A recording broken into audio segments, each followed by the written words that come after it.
अयोध्येमध्ये आता मोदींचं आगमन झालेलं आहे। मोदी आणि सरसंघचालक मोहन भागवत या ठिकाणी उपस्थित होत आहेत। दुपारी 12चा मुहूर्त आहे, मात्र त्यापूर्वी अयोध्येमध्ये पोहोचणं त्यांचं सुरू आहे आणि अयोध्येच्या मार्गावरून रस्त्यावरून इथे जमलेल्या नागरिकांना आणि रामभक्तांना भाविकांना ते वंदन करतायत, त्यांचं वंदन स्वीकारतायत। आज दुपारी 12 नंतर 1 पर्यंत इथं ध्वजारोहण सोहळा होणार आहे।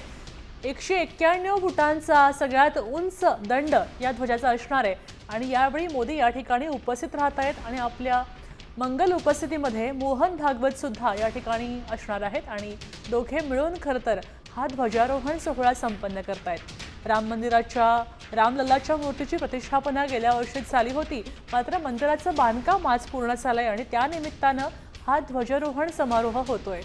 अयोध्येमध्ये आज मंगलमय वातावरण दिसून येत आहे। सगळे भाविक रामभक्त आणि देशभरातून बोलवलेले 8000 पाहुणे या ठिकाणी उपस्थित राहिलेले आहेत। या सगळ्यांच्या उपस्थितीमध्ये आज हा ध्वजारोहण समारोह होणार आहे आणि त्यासाठी नरेंद्र मोदी आज सगळ्यांची भेट घेत आहेत।